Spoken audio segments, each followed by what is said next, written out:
He walked in like the courtroom owed him something. Flawless suit, designer watch, a voice slick with confidence. "This'll be quick," he whispered to his client. "One call and it's gone." Even smiled when he said it, because Leonard Pike didn't just think he could win the case. He thought he could own the judge deciding it. But what he didn't realize was Judge Caprio had heard everything.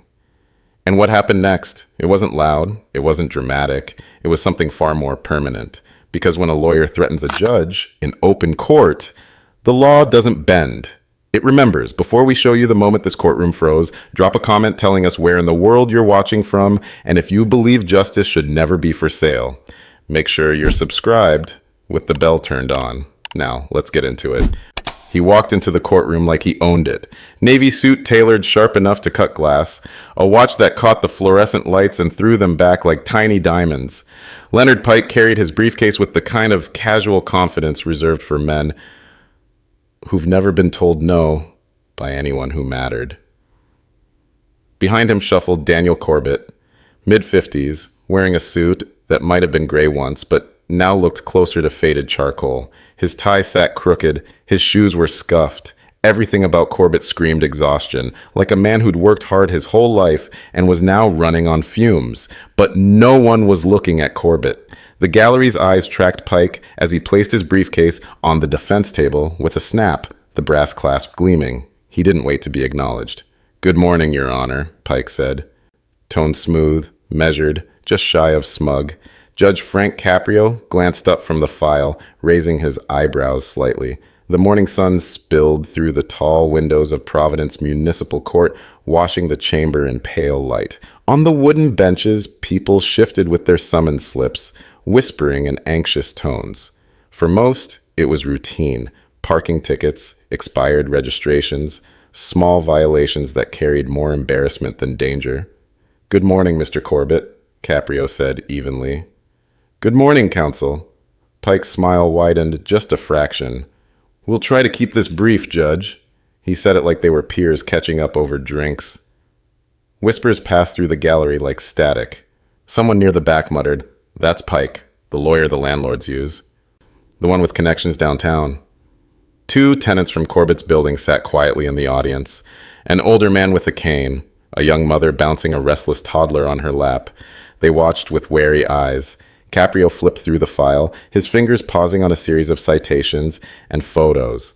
"Mr. Corbett, according to this, your property on Elm Street has accumulated multiple code violations over the past 18 months. Blocked fire lane, garbage accumulation, failure to clear ice during winter conditions. You've received multiple warnings. Is that accurate?" Before Corbett could open his mouth, Pike stepped in. "We'll stipulate to the paperwork, Your Honor. No need to dramatize what is at its heart a bureaucratic misunderstanding." Caprio's gaze lifted slowly from the file. "Counsel, I don't dramatize. I read what's in front of me." Pike tilted his head, that smile never budging. "Of course, just trying to save the court some time." The judge said nothing. He simply nodded to the city prosecutor, who rose with her notes. Pike turned slightly in his chair, giving a confident glance to Corbett, who sat stiffly beside him. The older man looked unsure, not just of the court, but perhaps of the man representing him. The clerk marked the record. The bailiff folded his arms.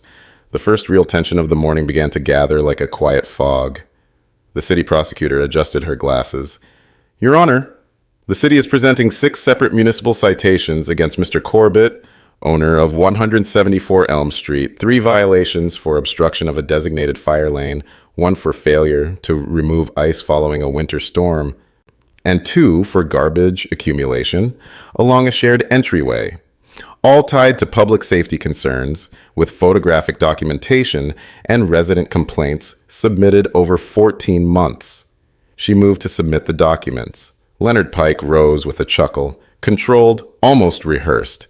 "We'll stipulate to the documents, Your Honor. No need to parade the evidence. These are minor technical issues. No lives lost, no injuries, just the usual friction between residents and city departments." Caprio's gaze stayed steady. "Counsel, the city has the right to present its case. You'll allow them to proceed." Pike gave a deferential little bow of the head, but his smirk didn't fade. The prosecutor placed enlarged photos on the evidence display. A narrow alleyway, clearly marked with fire lane signage, blocked repeatedly by parked cars. One registered to Mr. Corbett himself. Another photo showed black trash bags leaning haphazardly against a chain-link fence. One ripped open, debris spilling into the walkway. Caprio tapped his pen once against the bench. Was the alleyway in regular use, counselor? Before Pike could answer, the prosecutor said, Your Honor, one tenant filed an incident report with EMS. Paramedics were delayed in reaching a child experiencing an asthma attack due to blocked access. A faint rustle in the audience. The young mother from earlier straightened, her eyes locking on the photo, as if replaying a memory. Pike leaned toward the bench again. Judge, I don't want to minimize anyone's emotions here, but if the city departments had spoken with Director Fallon at Municipal Code, like I suggested, this never would have escalated. We're happy to clear this up informally. I'll be speaking with him after this. A few heads turned at the name. Director Fallon was known in local government circles, influential, decisive. Caprio raised an eyebrow. Director Fallon isn't here today. I am. Pike nodded, unbothered. Of course. Just emphasizing that some of this is a communication failure. Frankly, one call and these citations disappear. He said it casually, half to Corbett, half to the room, like a man pointing out the obvious. Caprio's voice cooled by a degree. Mr. Pike, whether you make calls or not, this courtroom deals with what's in front of it. Pike smiled. Naturally, just being transparent about the practical realities. Corbett shifted beside him, visibly uncomfortable. His fingers played nervously with the edge of the table. He whispered something inaudible. Pike didn't respond.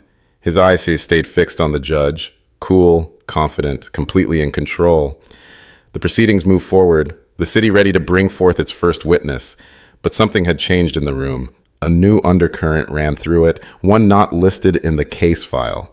The tension wasn't just about blocked fire lanes anymore. It was something deeper, the quiet threat beneath Pike's charm. Whether justice in this room still belonged to the facts or to whoever made the right phone call. The first witness was sworn in, Ms. Evelyn Clark, 36, a nurse who lived on the second floor of Mr. Corbett's building. She sat upright, hands folded tightly in her lap, a quiet resolve masking years of frustration. Caprio gave a small nod.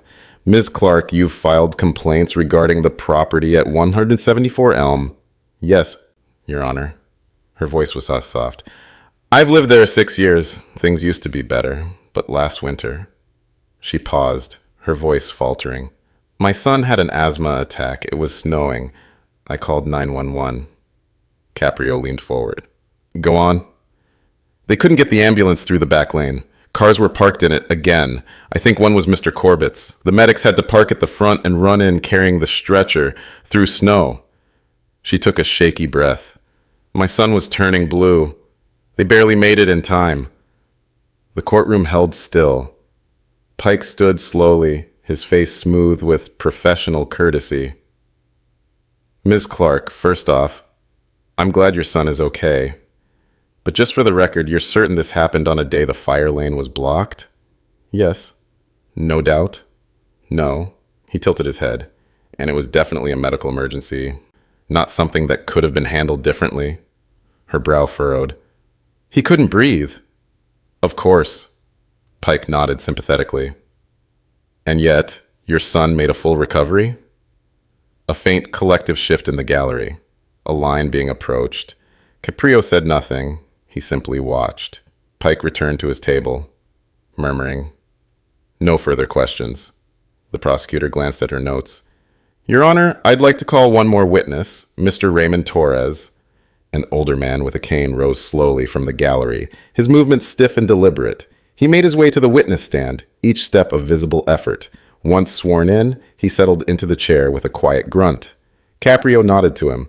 Mr. Torres, you also live at 174 Elm. Ground floor, Your Honor. 12 years now. And you've had issues with the property conditions. Torres shifted his weight. Last February, I slipped on ice coming down the back stairs. No salt, no sand, nothing. I fractured my hip. He tapped his cane against the floor. Spent 6 weeks in rehab. Lost my job at the warehouse because I couldn't stand for shifts anymore. I'm on disability now. The courtroom went quiet. Even Pike seemed to hesitate before rising. Mr. Torres, I'm sorry about your injury, but surely you understand that property owners can't be held responsible for every patch of ice during a New England winter. Torres looked at him evenly. Those stairs hadn't been touched in weeks. Everyone in the building knew it. We all warned each other to use the front door, but I was carrying groceries. The front was farther. Pike opened his mouth, then closed it. For once, he had no clever rebuttal. No further questions. Cut it, he muttered. The prosecutor resumed, introducing photographs time-stamped from city inspectors and tenants. Image after image showed the same issues. Icy stairwells with no salt. Trash bags left for days. The fire lane occupied. One image even showed Corbett himself loading materials into his truck, wheels halfway over the painted red curb. Caprio turned to Corbett. Are these your vehicles, Mr. Corbett? The landlord hesitated, glancing to Pike. Yes, Judge. I guess that was me. He shifted forward slightly, as if he wanted to say more. Your Honor, I should probably explain. Pike's hand shot out, gripping Corbett's forearm under the table. My client has answered the question. Corbett's mouth closed. He looked down at his hands, but the words he'd been about to say dying in his throat. Pike interjected before the judge could ask more. We don't dispute that the photos are from the property, Your Honor, but I'd caution against jumping to conclusions based on a few snapshots. Caprio remained silent. Pike pushed forward. It's winter. Snow accumulates. The city's own plows create barriers. My client can't be expected to perform miracles with a shovel while running a building. He picked up a sheet of paper, waving it lightly. And these citations, issued with no prior mediation, just ticket after ticket after ticket. That's not enforcement, that's entrapment. Corbett leaned toward him, whispering urgently, Mike, maybe we should just settle this. Pay the fines. I don't want more trouble. Pike turned, his voice low but not quite low enough. The first row caught every word. Daniel, listen to me. These people, they're playing on emotion, but the law doesn't care about feelings. You could have had a tenant fall down those stairs and break their neck, and as long as you didn't personally push them, it's not your fault. That's the system. That's how it works. Corbett's face went pale. I don't think that's right. Right doesn't win cases. Technicalities do. Pike straightened his tie. Trust me. A woman in the front row leaned to her husband, her whisper carrying in the quiet. Did you hear what he just said? The husband nodded, his expression hardened. Caprio's eyes had shifted during the exchange. He'd heard it. So had the prosecutor, who made a quiet note on her legal pad. Caprio finally raised a hand. Is that your position, counselor? That the city is entrapping your client by documenting clear safety violations. I'm saying that when tenants use code complaints to gain leverage and inspectors act on hearsay instead of facts, we end up here, wasting everyone's time over trivialities. Caprio shifted his attention. Mr. Corbett, did anyone, a tenant, a neighbor, ever mention the blocked fire lane to you directly? Corbett opened his mouth, then hesitated. Yes, Your Honor. Ms. Clark mentioned it once. I told her I'd look into it. Caprio asked gently, Did you? Before he could answer, Pike leaned over and whispered sharply, Only answer the question asked. Caprio noticed. So did the gallery. Pike wasn't just defending his client. He was controlling him. Every time Corbett tried to speak, Pike made sure the truth stayed filtered, softened, spun. Caprio looked down at the file again, then up at the room.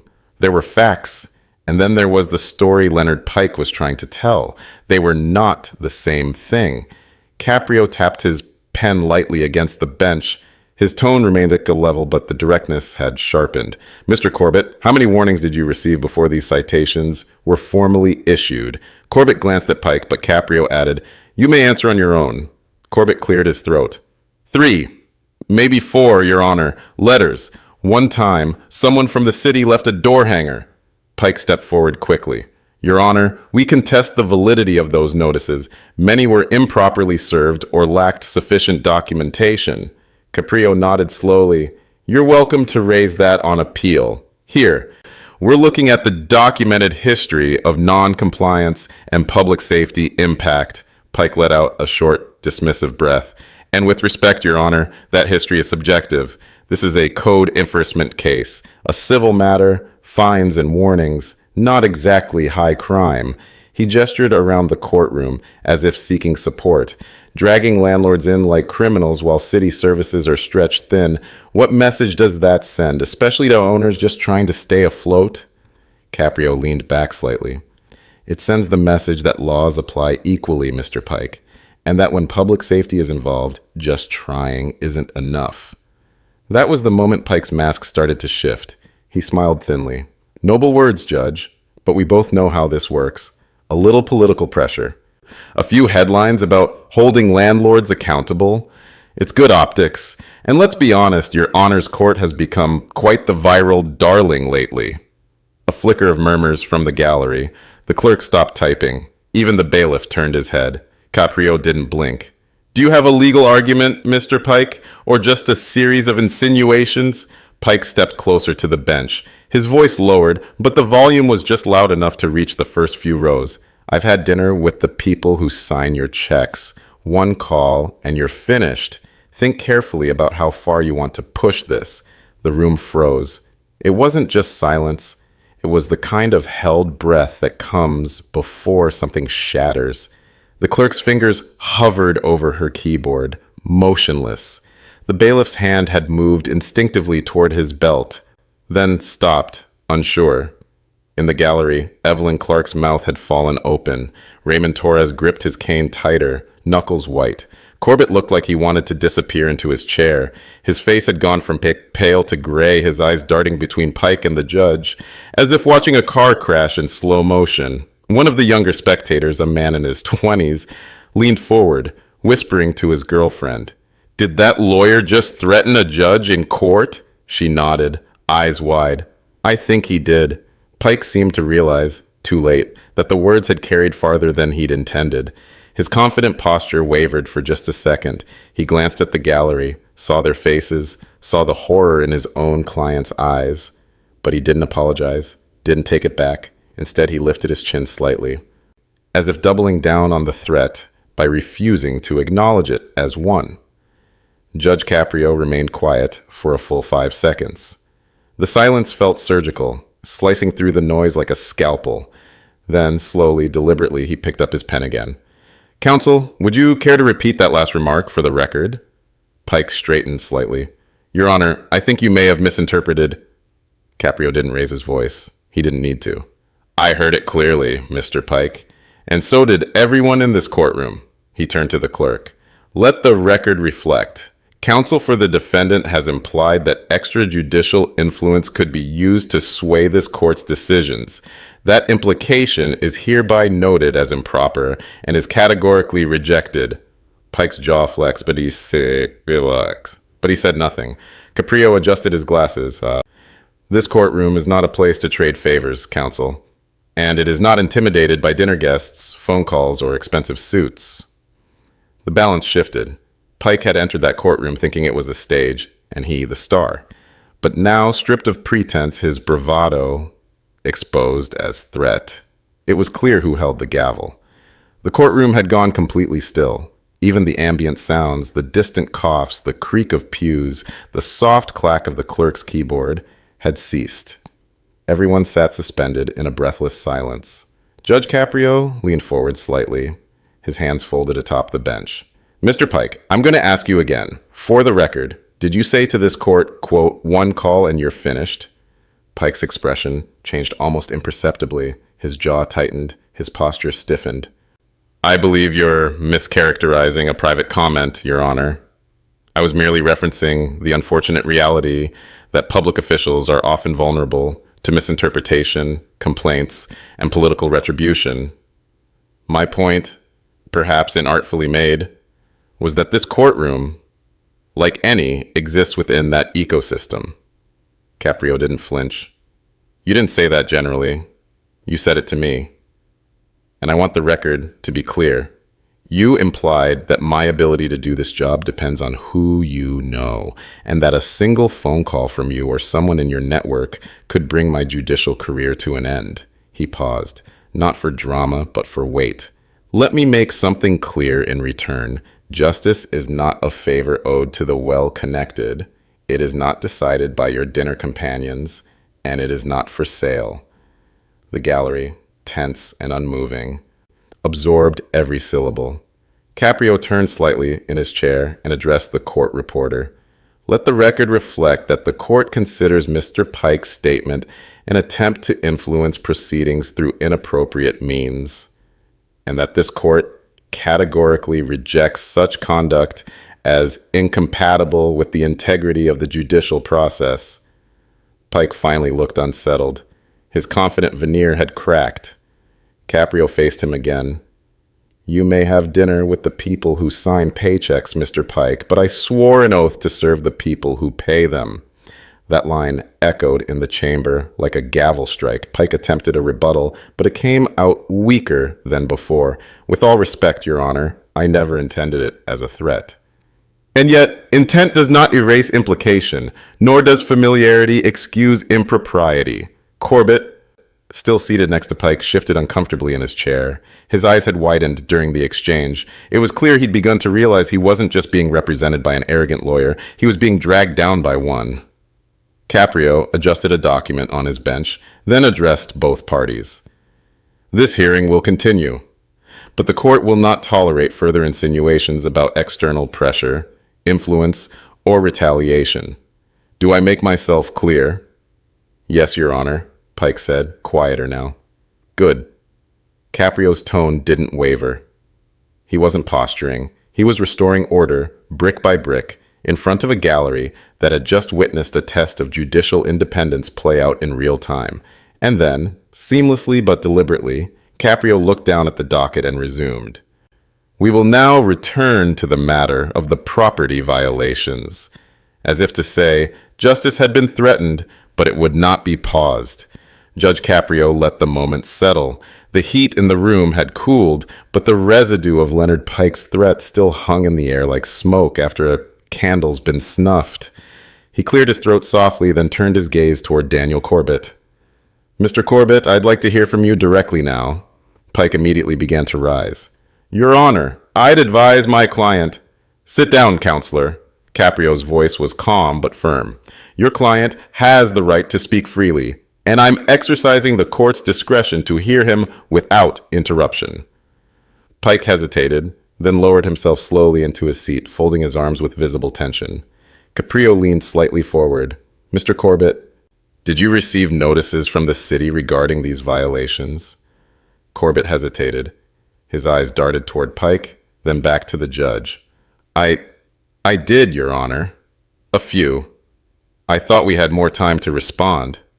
Did you understand what those notices were warning about? Corbett nodded slowly. Yeah. The garbage, the snow, the blocked access, and the back alley. Why didn't you address them? Corbett rubbed his forehead. I was told not to stress about it, that it was mostly paper pushing, that Leonard would handle it. Caprio raised an eyebrow. Leonard being your attorney here? Corbett nodded again. Yes, sir. Caprio sat back, assessing him. Did you feel pressured not to fix the problems? Corbett fidgeted. I didn't feel like I had a choice.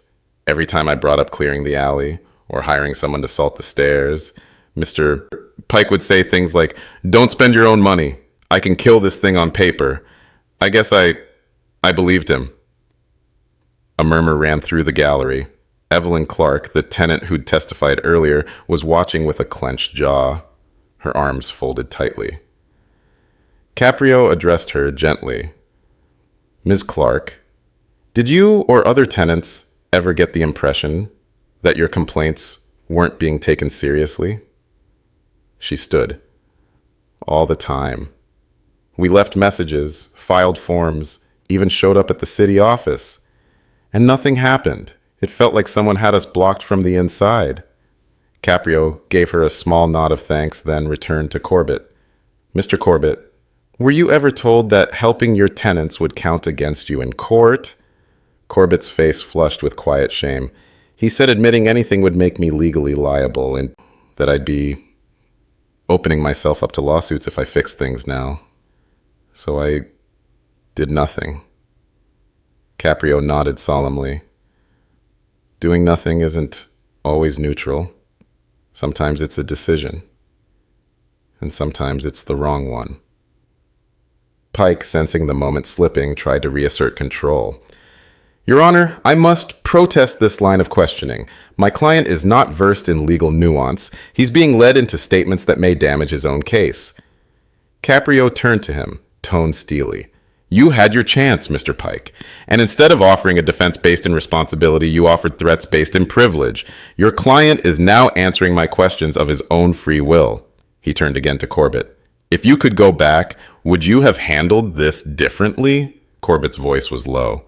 I would have listened to my tenant's way, not just my lawyer. A beat of silence. It wasn't a dramatic moment. It was a human one. Caprio turned to Evelyn Clark. Ms. Clark, was it your son who had the asthma attack? She nodded. Yes. And did you believe his condition was worsened by the delayed response? Her voice cracked slightly. I'll never know for sure. But I believe if that alley was open, he'd have gotten help faster. Caprio looked between her and Corbett. This case stopped being about citations the moment someone's child had to be carried through snow on a stretcher. Mr. Pike turned it into a courtroom spectacle. But this is what the law is for. To make sure the vulnerable aren't ignored by those with louder voices or more expensive suits. Pike, silent now, had nothing left to say. And for the first time since the hearing began, Daniel Corbett looked less like a man in court and more like a man realizing he'd been misled. Judge Caprio shifted forward in his chair, his hands resting lightly on the bench. The courtroom was still, every person aware that the next few minutes would determine more than just fines or penalties. I've heard enough, Caprio began, his voice measured. Let's bring this case to a close. He addressed the defendant first. Mr. Corbett, your violations are documented and serious. You failed to clear snow from access paths, allowed trash to accumulate near residential stairwells, and permitted illegal parking that directly interfered with emergency response. All of these endangered your tenants, many of whom live paycheck to paycheck and rely on basic protections to feel safe in their homes. Corbett looked down, unable to meet the judge's gaze. Caprio continued, however, I've also seen a man misled, one who was told that connections were more powerful than compliance, that silence was better than responsibility. He paused. So here's how we'll proceed. The city's fines will stand but be reduced slightly in acknowledgement of your financial hardship. You'll have 30 days to address every outstanding safety and access violation. That includes snow mitigation, the trash accumulation, and permanent signage and enforcement of the fire lane. Corbett gave a faint nod, looking exhausted but somehow relieved to be spoken to as a person, not a problem. There will be a mandatory follow-up inspection scheduled at the 30-day mark. Failure to show full compliance will result in heavier penalties, including temporary closure of the rear access point. If necessary, he leaned back slightly. Your tenants are not nuisances, Mr. Corbett. They are families, people, and this courtroom exists to remind everyone, regardless of title or income, that people come first. A quiet murmur of agreement ran through the gallery. Then Caprio turned. His eyes met Leonard Pike's. Now, let's discuss counsel's behavior. Pike adjusted his tie, trying to look unfazed, but the sweat on his forehead betrayed him. In the course of this hearing, you repeatedly interrupted the prosecution, mocked the significance of health and safety violations, attempted to dominate the narrative by silencing your own client, and, most gravely, implied that this court could be influenced or punished for its decisions. Pike opened his mouth, but Caprio held up a hand. Don't. This isn't a debate. He reached for a document the clerk had printed mid-hearing, the transcript of the one call and you're finished comment. Threats to judicial independence are not just offensive, they are dangerous. They erode public confidence, disrespect the bench, and manipulate the very fabric of law into something transactional. He glanced at Pike. You don't get to play puppeteer in this room, not with your client, not with the gallery, and certainly not with the court. Caprio signed the document and handed it to the clerk. Leonard Pike, this court finds you in direct contempt. You are fined $1,000, payable by you personally. Further, you are barred from appearing in this courtroom, for any matter, for the next 6 months. This includes all municipal, housing, and code enforcement cases. The room held its breath, but Caprio wasn't finished. A certified transcript and full audio of today's proceedings will be sent to the Rhode Island Bar Association for formal review. It is my duty to report conduct that may rise to the level of ethical breach. Pike blanched. Judge, please. That kind of review. It could put my license in jeopardy. My practice. Caprio's voice didn't waver. Perhaps you should have considered that before suggesting your phone held more power than this bench. Silence. Then a quiet rustling as Evelyn Clark exhaled, and Corbett slowly nodded, as if something heavy had finally been lifted. Caprio's final words to Pike were simple. You made this courtroom about you. I'm making sure it isn't anymore. Court had recessed, but the energy in the room lingered like smoke. People stood in quiet clusters, their conversations hushed but intense. Some tenants approached the city prosecutor to thank her. Others glanced toward the doorway where Leonard Pike had exited in silence, his briefcase clutched a little too tightly, his swagger drained. Evelyn Clark remained seated for a moment longer. She finally rose, then paused by the clerk's table. I didn't think anyone would actually listen, not with someone like him in the room. The clerk looked at her and gave a quiet smile. Judge Caprio always listens. That's the part people underestimate. She nodded, eyes damp but steady, and left with her dignity intact, and perhaps for the first time, the feeling that the system hadn't dismissed her. Back in chambers, Judge Caprio sat alone behind his desk. The robe was off, his tie loosened. In front of him sat a printed transcript of the hearing and a fresh sheet of official court letterhead. His reading glasses rested halfway down his nose, a pen balanced between his fingers. The silence was the kind only courtrooms could offer, the kind that came after hard decisions. A knock at the door broke it. The clerk stepped inside, hesitant. Judge, just checking if you're all right. Caprio looked up and offered a tired but genuine smile. I'm fine. Just putting things in writing while they're still clear in my mind. The clerk stepped further in. You're really going to send it to the bar? Caprio didn't hesitate. Yes. There was a pause. You know Pike has friends in high places, right? I'm sure he does. Caprio scribbled a note into the margin. But if I ever start looking over my shoulder before I hold someone accountable, I need to step down.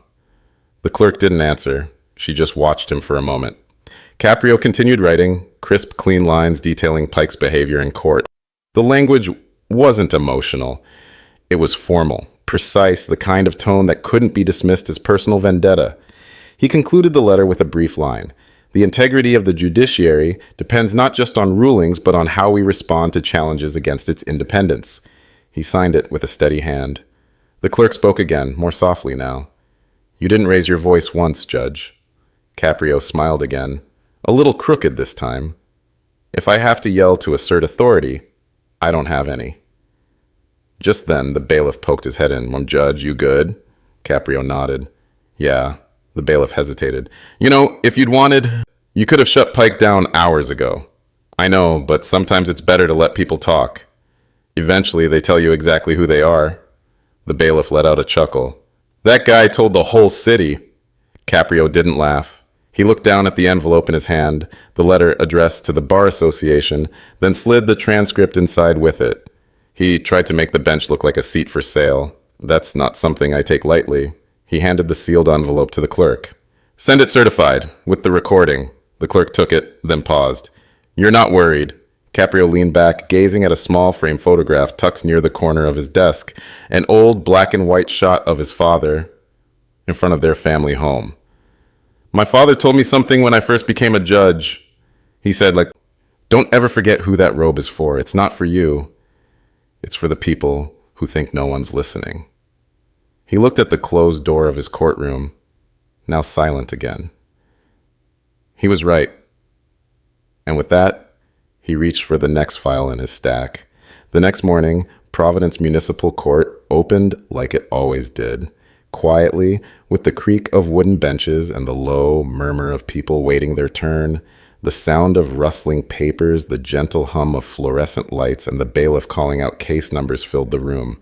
No headlines had broken, no crowds had gathered, no special announcements were made, and yet those who had been in court the previous day exchanged subtle glances. They sat a little straighter. A few new faces whispered to others, asking if the rumors were true. If the judge had really stood his ground after being threatened. Judge Caprio entered from the side door, as he always did, calm, composed, robe crisp, no hint of strain in his walk or face. If yesterday's confrontation had taken anything out of him, he didn't show it. The clerk read the next case. City of Providence versus Marcus Dean. A young man, mid-20s, slim, with a worn hoodie and anxious eyes, stepped nervously to the podium. He clutched a folded letter in one hand and glanced around the courtroom like he didn't quite believe he was standing there. Judge Caprio smiled gently. "Good morning, Mr. Dean. You look like someone who hasn't slept much." There was a chuckle from the gallery. Marcus swallowed. No, sir. Your Honor, I'm sorry. I didn't mean to miss my notice. Things have been hard lately." Caprio nodded, not unkindly. "Well, let's take it one step at a time. You're here for an expired registration and a failure to pay a previous fine?" "Yes, sir. I got laid off 2 months ago. I've been applying everywhere. I have proof I brought it." He unfolded the letter with shaking hands and slid it across to the clerk. Judge Caprio skimmed it, a termination notice from a local delivery company dated 8 weeks prior. Attached to it was a short note from a food bank verifying weekly visits. Caprio looked up. "You trying to get back on your feet, Mr. Dean?" "Yes, sir. I'm starting work at a warehouse next week. Orientation's Monday." Caprio tapped his pen gently against the file. "All right, we'll reduce your fine to the administrative minimum, no penalties. But I want to see confirmation of your registration renewal within 2 weeks. Can you manage that?" Marcus blinked, surprised. Yes, I can. Thank you." "You're welcome. Justice isn't just about what someone did, it's also about why."